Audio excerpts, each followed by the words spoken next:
dit is sommer net lekker om so te kon sing. Ek het dit regtig diep binne in my gees dit net geweldig geniet en mens kan amper nie wonder as om te dink hoe gaan dit eendag in die hemel wees nie, net 100 keer mooier en lekkerder. Nou, ek nooi vanoggend om saam met my te lees uit die laaste boek in die Bybel en die laaste hoofstuk. Ek glo dit gaan ons 'n bietjie van die hemel vertel. Nou, Openbaring, die 22ste hoofstuk en ons gaan lees daar vanaf vers 1 Bybel saamgebring het. Nou ek wil aanvanklik net vanaf vers 6 gelees het, want dit is eintlik waaroor ons boodskap gaan handel. Maar in my hart voel ek dat ons ook vanaf vers 1 en 5 die eerste gedeelte gaan lees, en as jy nou mooi luister, sal jy sien dat dit vir ons 'n pragtige en 'n mooi prentjie van die hemel gee, né? Nou, mense wonder altyd, hoe lyk die hemel? Ek was nie daar nie, so ek kan nie vir jou regtig sê nie, maar die Bybel gee vir ons baie mooi beskrywing, miskien 'n baie klein beskrywingkie, op ander plekke ook, en ek glo, dis 'n lusmaker vir ons, om te sê, hoor jy, dit is waarheen elkeen kan gaan, wat die Here ons wil hê, en wil ons graag daar wees, en ek glo, dis hoekom hierdie gedeelte hierin is, en as ons by die boodskap kom, dan sal jy sien, dat dit eintlik nie los staan nie, maar dat dit die lusmaker is, om dan die boodskap in ons hart in te kry. Nou, vers 1, hy sê, en hy het my getoon, 'n suiwer rivier, van die water van die lewe, helder soos kristal, wat uitstroom uit die troon van God en van die Lam, nee, daar in die hemel, God se troon en van die Lam, Jesus Christus. In die middel van sy straat en weerskante van die rivier was die boom van die lewe wat 12 maal vrugte dra en elke maand sy vrugte gee, en die blare van die boom is tot genesing van die nasies, en daar sal geen enkele vervloeking meer wees nie, en die troon van God en van die Lam sal daarin wees, en sy diensknegte sal hom dien, en hulle sal sy aangesig sien, en sy naam sal op hulle voorhoofde wees, en nag sal daar nie wees nie, en hulle het geen lam of sonlig nodig nie, omdat die Here God hulle verlig, en hulle sal as konings regeer tot in al die ewigheid. Wat 'n wonderlike plek, daar's geen son, dis nie nodig nie. God se heerlikheid is die son, is die lig, die helderste lig wat daar kan wees, is in die hemel, by God op die troon. Daar is hierdie rivier wat vloei, suiwer, helder, en dan al die heiliges en almal. Dis 'n klein, kort beskrywing, maar dit sê vir ons, geen vervloeking, alles mooi, goed, lekker, geen sonde, geen siekte, geen swaar kry, net wonderlike vrede, lig, en alles wat goed is. Ok, dan gaan ons aan na vers 6, en hy het vir my gesê, hierdie woorde is betroubaar en waaragtig, en die Here, die God van die heilige profete, het sy engel gestuur om sy diensknegte te toon wat gou moet gebeur. Kyk, ek kom gou. Salig is hy wat die woorde van die profesie van hierdie boek bewaar. En dit is ek, Johannes, wat dit gesien en gehoor het. En toe ek dit gehoor en gesien het, het ek neergeval om te aanbid voor die voete van die engel wat my hierdie dinge getoon het. Toe sê hy vir my, moenie, want ek is 'n medediensknegt van jou en van jou broeders die profete en van hulle wat die woorde van hierdie boek bewaar, aanbid God. Dit is ons opdrag en dit is wat ons so lekker doen, aanbid God. En hy het vir my gesê, moenie die woorde van die profesie van hierdie boek verseël nie, want die tyd is naby. Wie onreg doen, laat hom nog meer onreg doen. En wie vuil is, laat hom nog vuiler word. En laat die regverdige nog regverdiger word. En laat die heilige nog heiliger word. En kyk, ek kom gou, en my loon is by my, om elkeen te vergeld, soos sy werk sal wees. Ek is die Alfa en die Omega, die begin en die einde, die eerste en die laaste.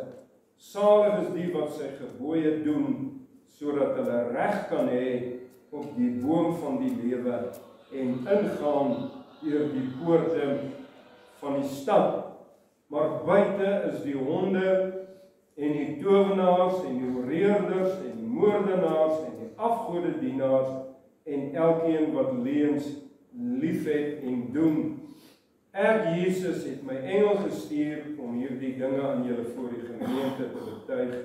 Ek is die wortel en die geslag van Dawid, die blinkmorgenster, en die Gees en die bruid sê, kom, en laat hom wat hoor sê, kom, en laat hom wat dors het, kom, en laat hom wat wil, die water van die lewe neem, verniet. En dan ook vers 20 en 21, hy wat het getuig het sê, ek kom gou, amen, ja, kom, Here Jesus, die genade van ons Here Jesus Christus, sy met julle almal. Amen. Die laaste hoofstuk in God se woord. Nou, ons teksvers in hierdie oggend is vers 7. Kyk, ek kom gou.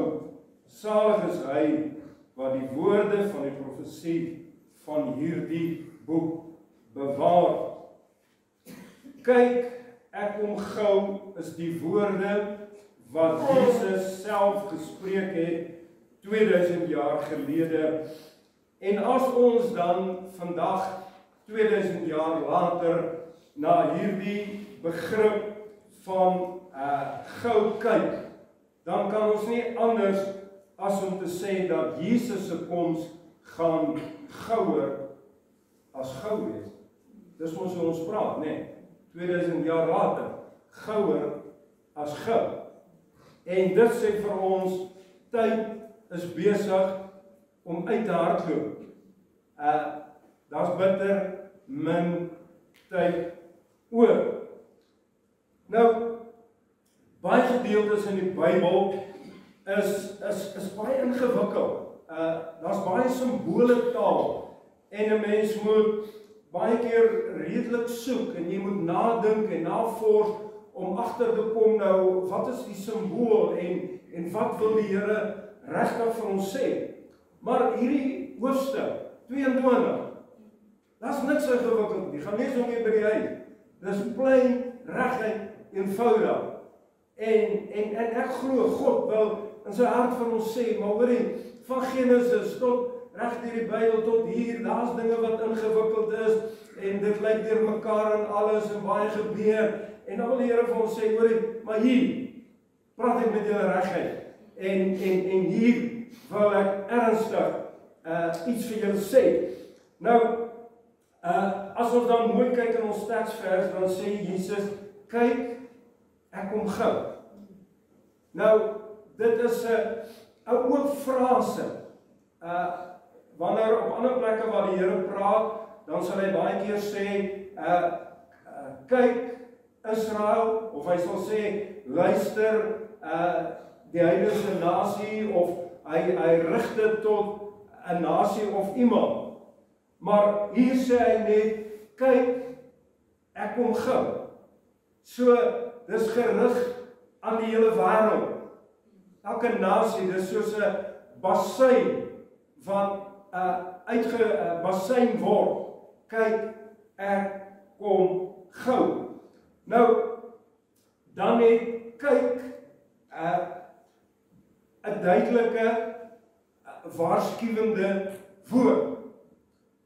Wanneer jy vir iemand sê, kyk, dan wil jy sê iets gaan gebeur. So Jesus wil sê, kyk, iets gaan gebeur en is julle gereed en is julle reg daarvoor. Nou die boodskap is dan, maak gereed en bly gereed. Hy sê, salig is die mens wat agslaan en die woord bewaar. En dit is asof die Here nie genoeg die nabyheid van sy koms kan beklemtoon in hierdie gedeelte nie. In vers 10 sê hy weer, hy sê, moenie die woorde van die profesie van hierdie boek verseël nie, want die tyd is naby. Nou, maar tweedens, hierdie gedeelte het eintlik drie aspekte. Die eerste aspek is, maak gereed. En dan kom daar 'n tweede een, en dan wil die Here vir ons sê, dit gaan in die laaste dae gaan oor 'n leefwyse. En dit vind ons in vers 11, hy sê, wie onreg doen, laat hom nog meer onreg doen, wie vuil is, laat hom nog vuiler word, en laat die regverdige nog regverdiger word, en laat die heilige nog heiliger word. Nou, wat die Here vir ons wil sê, in die laaste dae, gaan daar net twee groepe mense wees. En hierdie twee groepe gaan leef vanuit 'n leefwyse. En dis waar op die klem val. Aan die een kant is daar die gees van duisternis, die gees van die bose, die gees van die antichrist, wat in mense werk, 'n vuil en 'n sondige lewe. Hierdie mense is verslaaf aan hierdie leefwyse, hulle het hulle self oorgegee aan hierdie sondige, duister leefwyse. Hulle leef 'n sedelose, immorele leefwyse. In ons tyd is daar geen grense, geen perke aan dit wat vuil en sleg en sondig is nie, en dis iets wat die media maar wil laat deurgaan. Ag, dis maar goed, dis maar aanvaarbaar, dis die norm van ons tyd. En aan die ander kant is daar die kinders van die Here, hierdie ander groep. Hulle het 'n ander leefwyse. Die Bybel sê dat die wat rein is, word reiner. Die wat skoon is, word skoner. En hierdie skeiding word al duideliker. Vir die wat reg is, hulle is daar, hulle staan vir dit. En die wat vuil is, aan die ander kant. Nou, dit is opvallend dat die mens wat naby aan die Here leef, hy wil nog nader aan die Here kom. Die mens wat lief is vir die Here, wil net nog liewer word vir die Here. Dit is soos 'n magneet wat jou trek, jy wil nader, jy wil groei in die Here. En dit is hierdie groep wat eenkant van die Here is, wat ontdek, maar daar seker goed wat ons in ons lewe moet aflê en moet neerlê. Dis hulle wat ontdek dat die pad na die hemel is 'n smal weg. Die Here sê in sy woord, die pad na die hemel is smal, as min wat dit vind. En ons moet bereid wees om dit te doen. Vers 15 sê, buite is die towenaar en die hoereerder en die moordenaar en hulle wat leuns liefhet.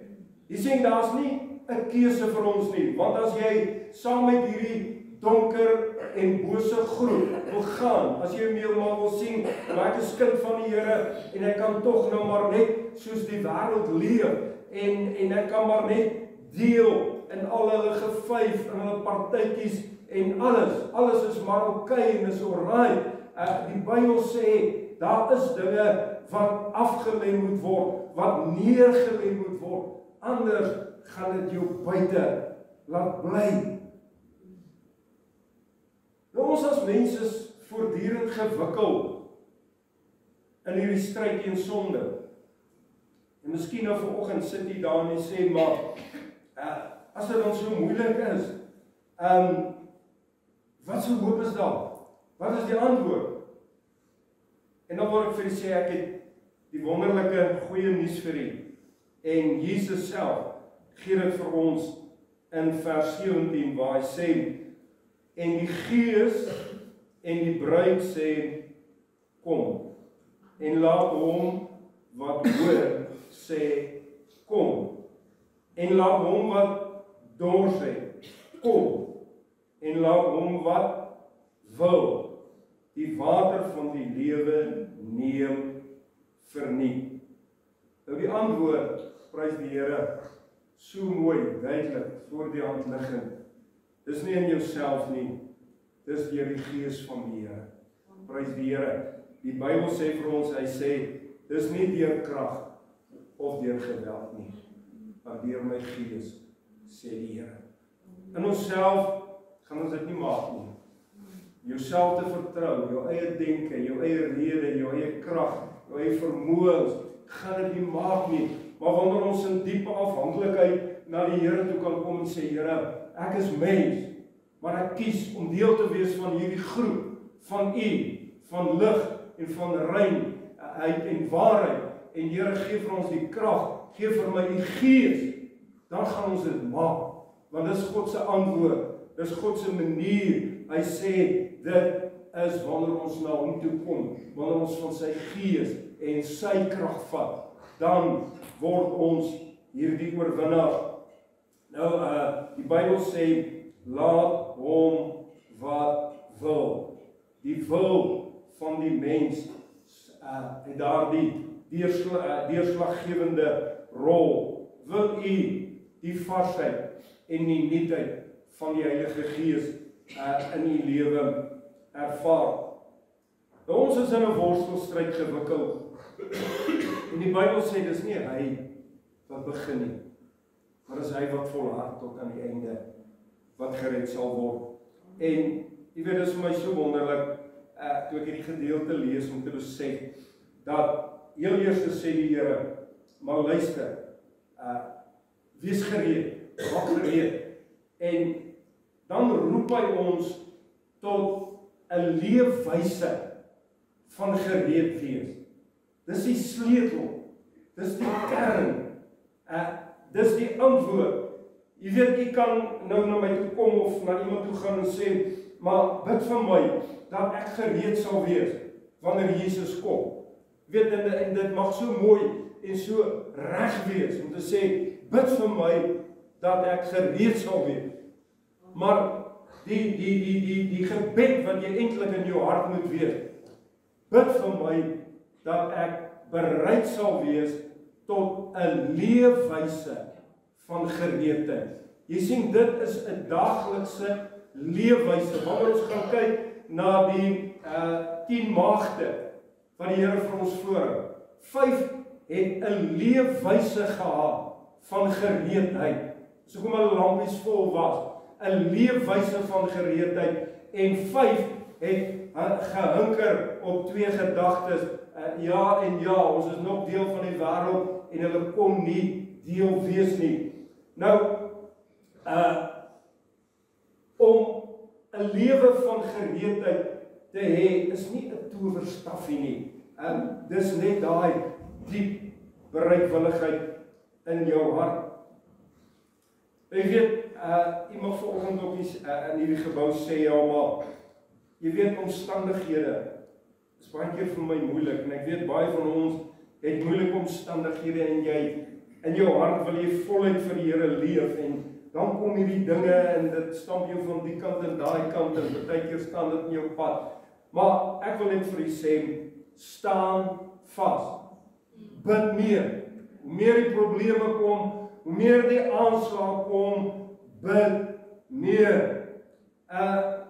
Baie keer is dit mense wat dit vir jou moeilik maak. Glo dit as jy wil. En dan sê die Here vir jou, maar staan vas. Jy weet, Daniël in die Bybel het 'n leefwyse geleef van naby aan die Here. En dan kom daar 'n bevel, hy mag nie bid nie. 3 keer 'n dag bid hy. En hy doen dit. En dan gooi hom die leeukuil en God red hom. Ek weet nie wat môre en oormôre gaan inhou nie. Maar ek wil vir julle sê, as jy soos Daniël 'n leefwyse van gereedheid leef, as jy jou gebedslewe handhaaf, kom wat wil, dan moet jy in die leeukuil gegooi word. En beland jy in die vuurhoor. Die Here is getrou. Nou, mense, of iemand vanoggend dalk nou sê, en ek is aan die einde van die boodskap, vanoggend sê maar, is iets wat vreemd. Praat oor die wederkoms van Jesus. En ek het nie gepraat oor een teken van sy koms nie. Baie vreemd, nee. Maar weet jy, in my hart voel ek om vir u te sê, as ons in die tyd waarin ons leef, nog nie gesien het waar God se horlosie heen beweeg het, na 'n minuut voor 12 nie, kan ek vir u 100 tekens vanoggend genoem het van sy wederkoms. En ek weet nie of dit miskien regtig 'n groter effek sou gehad het nie. Maar ek het gebring dit wat ek voel, wat die Here self vir ons wil sê. Die erns van die nabyheid van sy koms. Maar die kern in dit is 'n lewe van gereedheid. Jy weet, en as ek dan een teken kan noem, is dit die volk Israel, dat in hierdie 2 jaar het die hele wêreld in haat teen hulle opgestaan. Reg oor die wêreld is daar betoog, en wanneer hulle sê Free Palestine, sê hulle eintlik wis Israel uit. Dis wat hulle sê. Die haat van die wêreld, hulle haat Israel. Hulle wil daai hele volk en nasie uitwis. En al die nasies om hulle, daai paar lande, het in hierdie 2 jaar in oorlog gewikkel. Maar as God se mense, daar is 'n vervulling rondom Israel in die tyd en uur waarin ons leef. En dit is hoekom God se hand oor hulle is. En as ons dit nie kan sien nie, en as dit nie die wake-up call vir ons is nie, dan weet ek nie wat het ons nog regtig nodig nie. Daar is geen, al die mense wat kyk na die eindgebeure, is dit baie eens, dat alles in plek is. Daar is nie regtig eintlik nog goed wat moet gebeur voordat die wegraping kan plaasvind nie. Ja, baie dinge gaan gebeur na die wegraping, wanneer die anti-kris in die 7 jaar groot verdrukking dinge gaan doen, en al hierdie goed is gereed. Maar ons wil nie hier wees nie. Ons wil wees, want Jesus sê, kyk, ek kom gou. Prys die Here. Kyk, ek kom gou. Jy weet nie wat vir my so mooi was toe ek daai gedeelte gelees het, is dat Jesus sê 'n hele paar keer, kyk, ek kom. Maar hy sê ook, kyk, ek kom gou. En dan in daai vers waar hy sê, kom, die uitnodiging, kom na hom toe. Kom na die lewende water, kom na die Heilige Gees. Dan is hierdie wisselwerking. Jesus wat sê, ek kom julle haal. Maar hy wat sê, kom na my toe. Jy sien, as ons nie reageer op hierdie kom van Jesus, kom neem van die lewende water, kom na my toe, leef in 'n noue, intieme verhouding met my, dan kan ons nie gereed wees wanneer hy kom nie. Daai wisselwerking. Kom Here Jesus, maar Here, ek kom na U. Gaan U gereed wees. Kom ons buig ons hoofde in gebed.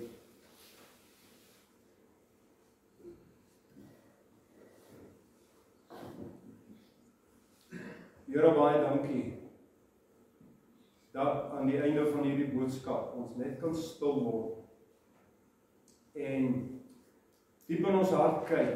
Here, en ek glo elkeen in hierdie kerkgebou het een begeerte en een besluit wat in hulle hart uitmaak vir hulle. Here, ek wil 'n lewe van gereedheid leef. Want dis al antwoord. Here, dit is die sleutel wat U vir ons kom gee. Aan die einde van die Bybel, aan die einde van U woord, Here, aan al die briewe wat U kom gee vir ons hierdie sleutel. Wanneer U vir ons sê, U kom gou, U sê vir ons, wees gereed, dan sê U vir ons, maar dit gaan om 'n leefwyse wat my kerk en my kinders moet hê. Want die wêreld het 'n ander leefwyse. Hulle het 'n sondige, goddelose leefwyse. Maar U vra 'n rein, heilige, toegewyde lewe aan U. Here, dis die uur, die tyd in die kerk wat U vir ons duidelik kom maak. Daar is nie meer tyd om kerk te speel nie. Here, daar's een ding en dit is om te kan sê, Here, ek begeer 'n leefwyse van gereedheid. Bring vir ons, Here, in 'n noue wandel met U. Bring vir ons 'n verdieping in gebed. Bring vir ons 'n verdieping wanneer ons oorgee en sê, Heilige Gees, kom in ons harte, in ons lewens, vul ons. Ons is swak, maar U is sterk. Here, U sê, kom drink van die lewende water, die stroom wat U gee. U sê, kom, laat hom wat wil, laat hom kom. Laat hom wat dors het, laat hom drink. Here, en ek glo daar's mense vanoggend in hierdie kerkgebou wat sê, Here, ek is dors na U. Ek smag na U. Here, die wêreld maak ons baie keer moeg. Die wêreld dreineer ons. Dit maak ons swak. Maar wanneer U sê, kom drink, dankie, Here. En vanoggend wil ons net sê, ons wil drink van die hemelse water, die hemelse reën, die hemelse seën. Giet dit uit, Here, oor die kinders.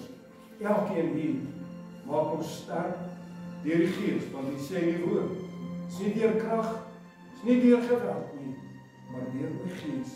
Here, help vir ons dat ons daagliks so op die Gees sal vertrou. Heilige Gees, kom in die volk, leer ons, lei ons, openbaar God se wil aan ons.